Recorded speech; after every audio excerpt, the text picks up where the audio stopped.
right. Hello, Instagram, and hello, Facebook.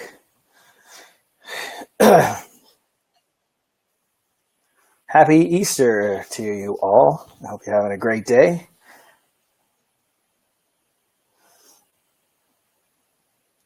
Just going to wait for a couple more people to come on, and then we're going to get this show underway. Today's topic is everything that you want to know about SARMS. So hopefully I'll be able to cover most of your questions about these relatively new compounds that have made their way into the bodybuilding industry. Happy Easter, Gloria. Thank you for joining me. So today's broadcast is brought to you by the cooler. And oh, it's tough to get in here. It's so big, which is actually part of its beauty is the size of it. Check it out. You can go visit them on the originalcooler.com and check out the size of this guy. So we use this. I got this about a year ago. Of course, it's in camouflage, which is my personal favorite. It's got all kinds of pockets on it. Pockets on this side, on this side, on this side, and over here. So it's got lots of storage space. It's fantastic. We use it a lot for trade shows, and it's big enough that it holds all of both Sonia and my food. So it's really, really great tool.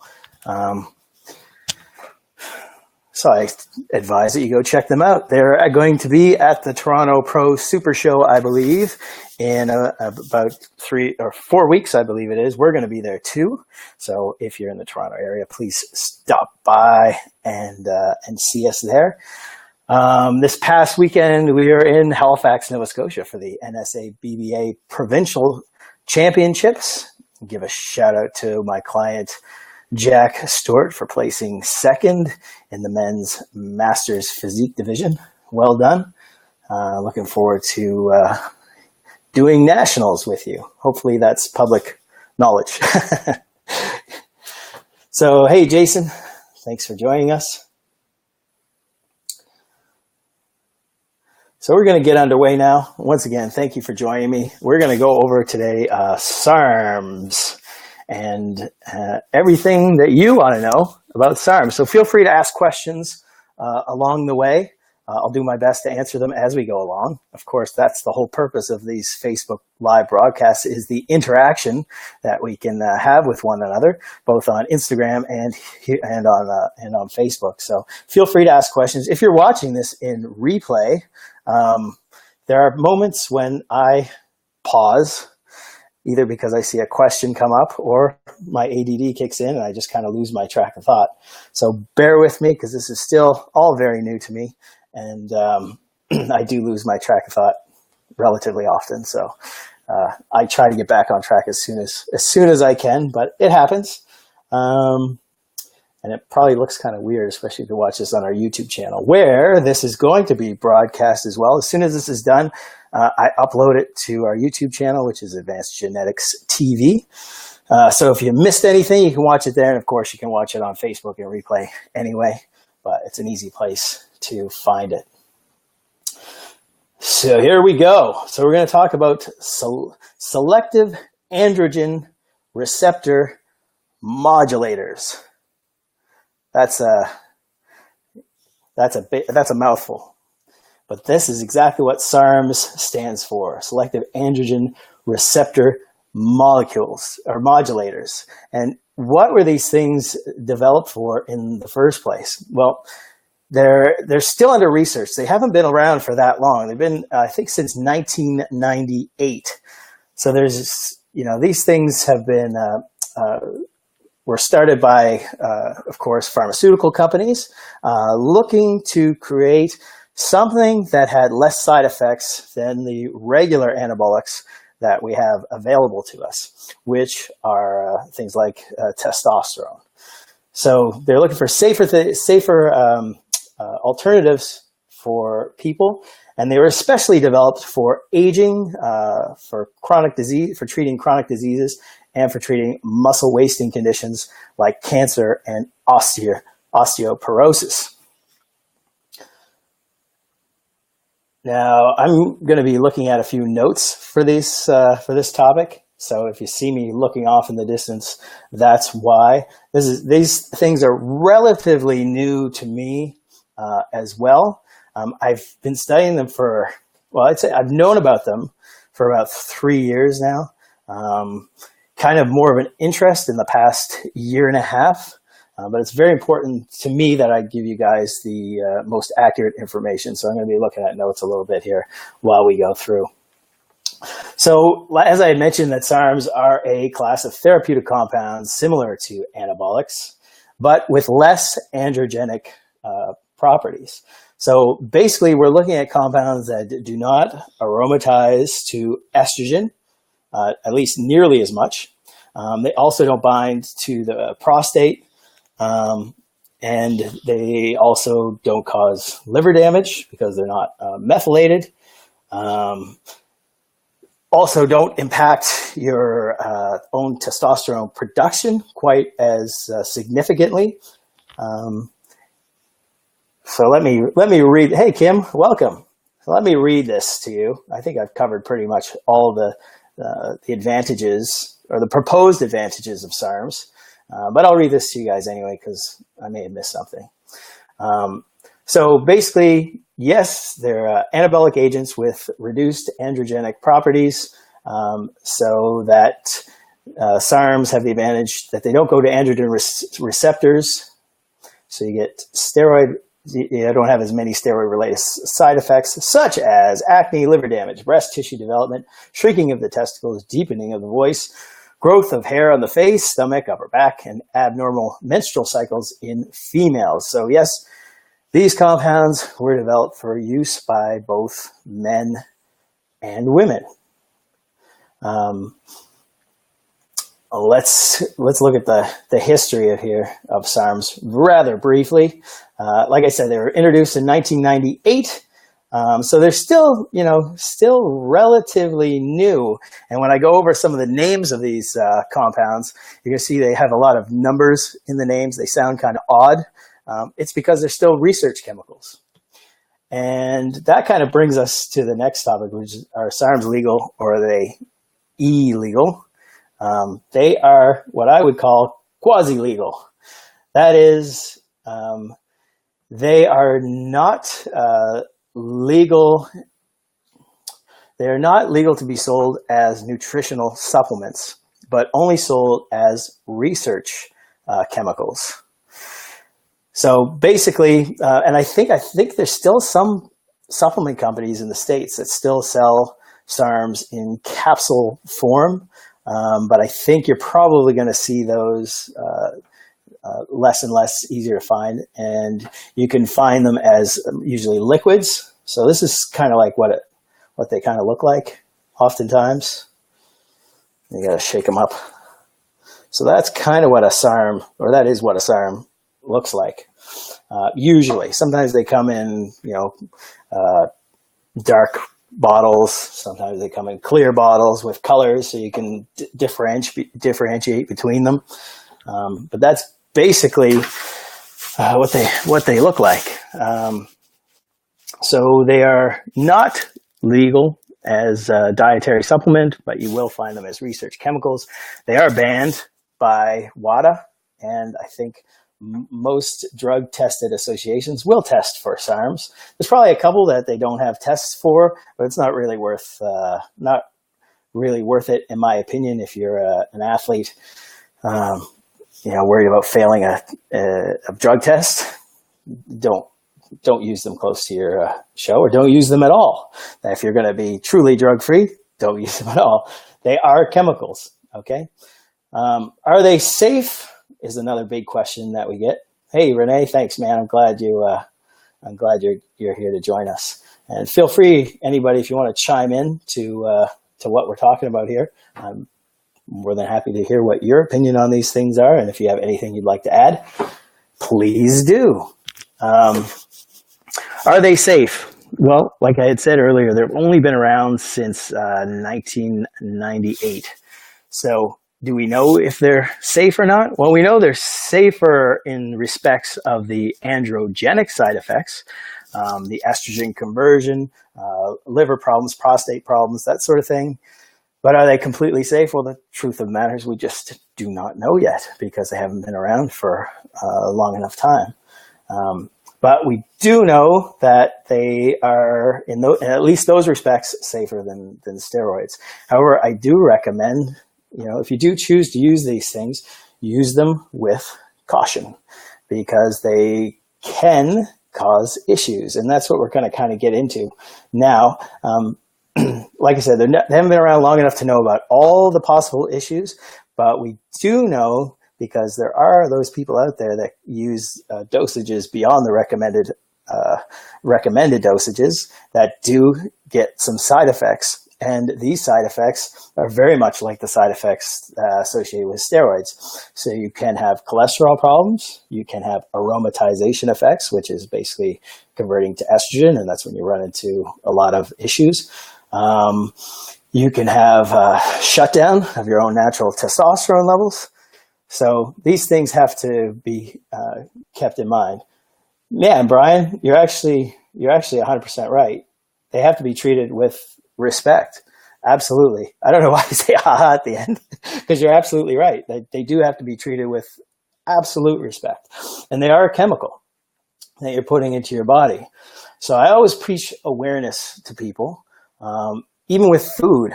You need to be aware of what's going on with your body. Your body is like really, really intelligent, and it will give you signs if there's something going on that's not quite right. So if you do decide to use these things, pay really close attention to what's going on. I like to use the example of broccoli, which is a food, which is innocuous. Everyone thinks it's healthy, right? But if you eat broccoli and soon afterwards you get gassy and your stomach distends and you don't feel very well, then broccoli, even though it's regarded as a healthy food, is not healthy for you. And when we get into supplements, especially these kind of gray market stuff, you really need to pay attention to what's going on in your body. You start feeling a little bit off, then chances are that particular compound is not good for you.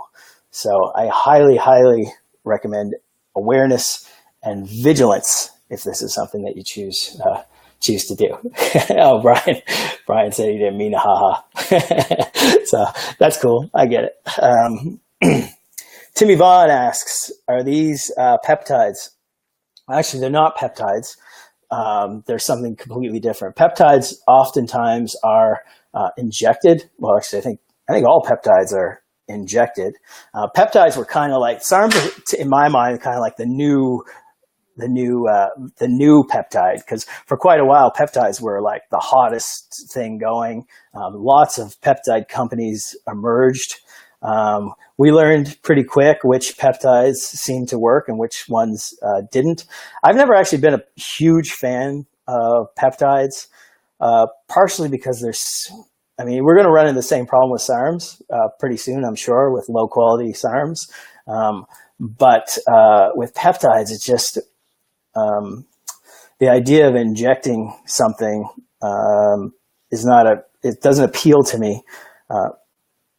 And I haven't really seen a lot of really great results with peptides. There are a couple of peptides that seem to work if they are of high quality, but for the most part, I haven't really seen very great effects or very dramatic effects with the peptides. So the SARMS to me are a lot more exciting because I actually have seen some very positive results with them. They're also orally available, which is nice. Like I said, this is what they look like, and they're just taken orally, measured out properly, and a lot of them have 24-hour half-lives as well, so it's like very easy to dose. So they're like the new peptides.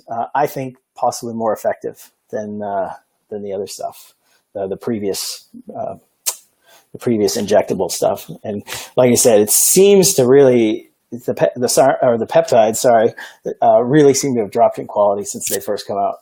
And they can be very, very, very expensive, which brings me to, I saw a question. Here we go. Andrew Pierce asks, are they expensive? Well, the good ones can be very expensive. I've seen usually you're looking at anywhere from, we're talking Canadian dollars here, anywhere from $80 to $170 for SARMS. And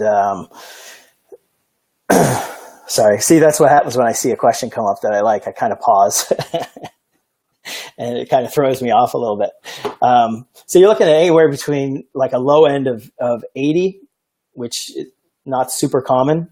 Usually you'll see them anywhere like about the $100 to $150 range is where they'll usually be.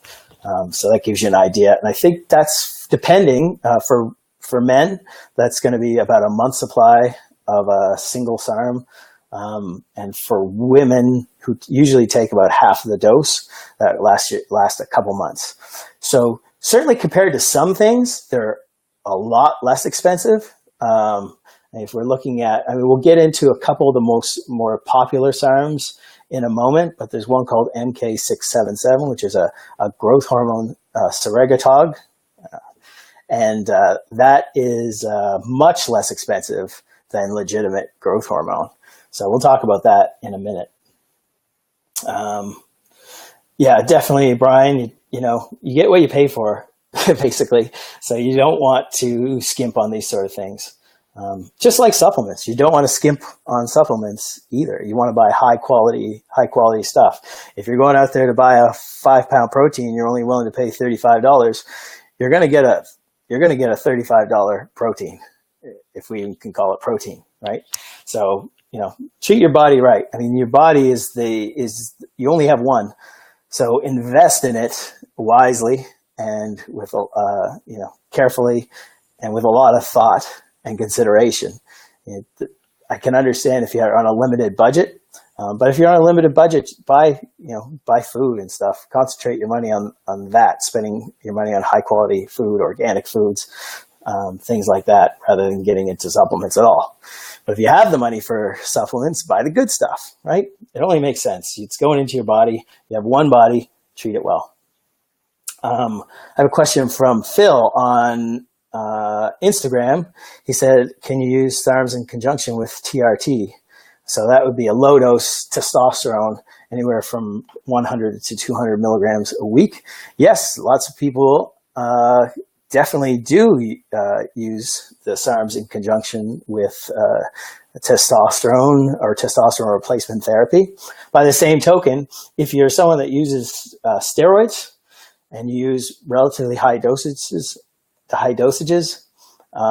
which is above testosterone replacement therapy, don't bother with SARMS because they're not going to do anything for you at all. Adding them is just basically, in my opinion, a waste of money. I think SARMs are great for people that are very serious about training. I think anyone 24 and up can consider these. It's kind of like the same as starting to consider steroids, I guess. I don't like 18-year-olds using this stuff. Doesn't make any sense at all.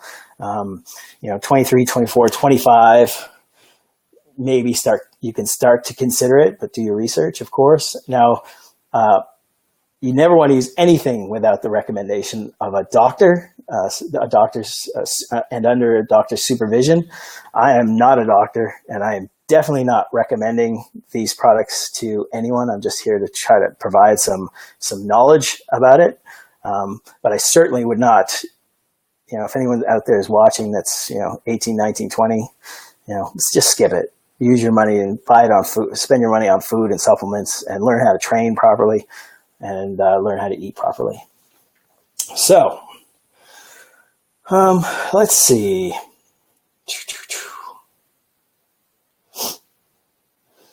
All right. Well, it looks like we've answered a lot of the questions so far. So what I'm going to do now, I'm going to kind of just talk about a few of the more popular SARMs, just really briefly, just kind of go over them. If you have any in-depth questions about these things, just private message me. I'd be happy to answer them for you. So yeah, feel free to PM me if you want some more detailed information on these things. So the first SARM that came out was called I think it was called S4 or Andorin. I'm not going to talk about that one because even in the recommended dosages, it tended to cause a little bit of problem with vision. It would give you kind of like a beer bottle vision, so your eyes would kind of your vision would be a little orange, which scares the shit out of me, to be completely honest. Anything that that affects vision, I say don't screw around with. The next one that you've probably all heard of is Osterine. Osterine is probably the #1 most popular SARM out there. Once again, because it came out relatively early. There's another one called LGD 4033. This is probably one of the more powerful SARMs. Definitely not one that should be used by women. It can aromatize and it can cause some of the same effects as testosterone, so it has to be used with a great amount of caution. RAD 140 is a SARM that has an extremely high anabolic to androgenic ratio. Now, when we talk about anabolic to androgenic ratios, testosterone has an anabolic to androgenic ratio of 1:1, which means it has equal amounts of anabolic and androgenic activity. The higher the anabolic ratio, the less side effects, or at least less androgenic side effects that will occur. So I've seen anywhere from RAD rating anywhere from 20:1 all the way up to 90:1, which means it's extremely extremely anabolic and has very little androgenic properties, which you can, extrapolate from there and figure out that one's probably going to be a pretty decent one for having few side effects. We also have, which one's next? Oh, and then we have a few products that are, they're classified as SARMs. They're not really SARMs. One is called GW501516, also known as Cardarine. And this one helps oxidize fats and glycogen as energy. So basically it's going to give you more energy, more endurance. This one's kind of interesting. A lot of people do find the effects almost immediately from it. However, the company that was researching GW found that it could cause cancer in rats, so they discontinued their studies on it. Now, there's some arguments about whether or not it was the Cardarine that caused the cancer, or whether it was another agent that they used in the studies. Also, the dosage was very high. The recommended dosage for Cardarine is anywhere from, well, I'm not going to get into dosages, but basically it was they were using dosages that were about 3 to 7 times higher than the recommended dosage. So it was a pretty high dose. But even then, I think GW needs to be used with caution and, like all these things, with respect, should you decide to use it for research purposes. SR9009 is another closely related compound to GW. I didn't really see any issues with cancer with this one. Some people refer to it as exercise in a bottle because, like the GW, it does oxidize glucose and fatty acids into energy. So it can be used for endurance and for fat loss. And then we have the YK11, and this product is used as a myostatin inhibitor, and there's been some pretty good results with this product. Now, back to the peptides for a second. There was a peptide called follistatin, which was supposed to help with myostatin inhibition, and I didn't really see anyone get fantastic results with it, where some people are getting at least some results with the YK11. So it's a really interesting compound as well. Someone did tell me that they've read that it can, I think it's affect connective tissue. So it should be used with caution, and probably not run for a long period of time. And finally, the MK677, which is the oral GH product, much cheaper than growth hormone, and I have seen some people get some pretty good results with it. Which brings me to a question that I got in our event. Alexander Mills asks,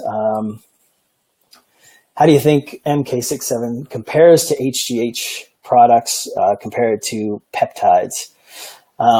Well, real HGH is going to outperform MK677 every time, but you're looking at a couple grand a month for real growth hormone, and you should always have it prescribed by your doctor anyway.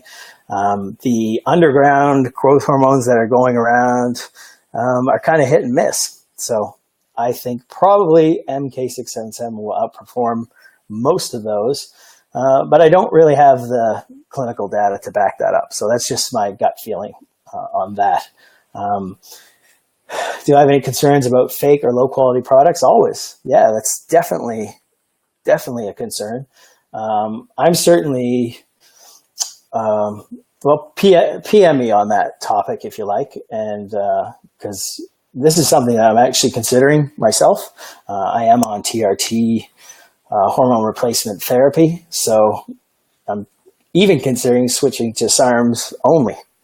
So that's a kind of a personal thing that I'm sharing with you guys, but certainly something that I'm looking at possibly doing, because these compounds really do impress me. And then finally, dollar for dollar, do you think SARMs are effective enough to justify their price? Yeah, I don't think they're overly expensive, and I think they tend to seem to work for a lot of people. So once again, it is down to quality. It's very important to, do your research and find a good quality source. Let's see. I'm going to go through these questions again. I've got a lot of people on here, so this is awesome. Thank you very much for joining me on your Easter Sunday. Any other questions regarding SARMs? Like I said, if you have any questions and you don't want to ask them publicly, just PM me. That's fine. I'm happy to answer them for you. There were a couple other things that I wanted to talk about. I can't seem to think what those were offhand. So some products, some supplements that you should use in conjunction with SARMs. Definitely consider using an anti-aromatase. You don't have to use something like Arimidex or anything prescription. You can use Testex. This is actually a really powerful anti-aromatase, and it's going to definitely work very well when combined with SARMs. I actually have a blood test that somebody did. Their estradiol was 200, and after a couple months on Testex, it dropped all the way down to 43. So this is like a legitimate anti-aromatase test booster, folks. This is the real deal. I would use this throughout your SARM cycle, and then I would follow it up with another 4 weeks of Testex, and then I would do 8 weeks of alpha, just to kick everything back into gear, in case you do experience some of the negative side effects from SARMs. Now, that said, I do recommend short cycles with these things. I recommend using one at a time so that you can see if they actually work. I would not use a ton of products all together. I think that's probably a bad idea. And I would use them well within the recommended dosages. Using high amounts for an extended period of time, you're going to run into problems. You're going to run into the same problems that you run into using steroids. So, these things potentially could be much healthier than steroids, much safer, but used in a very sporadic, or rather immature way will cause a lot of problems. So if you know you're the kind of person that is all about more is better, then just stay away from them completely, because they're going to cause problems for you down the road. And like I said, we don't know, they've only been around since 98, so we don't know long-term how these things work or how these things affect the body. So short cycles for sure, use them well within the recommended dosages. Take Test-X with it, follow it up with alpha, and you shouldn't encounter too many problems. And also be very aware of how your body feels when you're on these things. I recommend it. Well, the great thing about the SARMS is that they don't cause any liver or kidney problems. That's kind of like the beauty of these things. So they're not methylated, so they're not going to cause any stress that way. Once again, long term, we're not really sure, but you shouldn't really need anything to protect your liver and kidneys. It's not a bad idea to take those things anyway. I like NAC, NAC. That's really good for helping your liver. Drink lots of water. That's the best thing you can do for both your liver and your kidneys. Drink. And whether or not the liver kidneys is needed at all, probably not. If you're going to get into methylated steroids and things, then yes, absolutely, you need to pay close attention to your liver and kidney health. But if you're eating good, high quality foods, you're not exposing yourself to too many different chemicals that have to pass through your liver and kidneys, then you should be fine. And drink lots of water. Okay, so where are we at? Oh man, we've already gone past the 1:30 mark. Wow, I really babbled on there. Guys, we are running a special right now, an Easter special on agarmy.com. You can use the code AGBUNNY to save yourself 20% off all regularly priced items. So check that out. It's over tomorrow, so a little bit of pressure there. If you are not already a subscriber to the AG Army newsletter, please go there and subscribe. You'll be the first ones notified of any sort of specials, new products. I also send out the occasional email on different nutrition protocols, on new and upcoming research that I discover. I like to share that with people because I like that kind of stuff myself. So anything that involves improving your physique, and your health, most importantly, I share those sort of things through the newsletter. Usually send out an email, maybe once a week.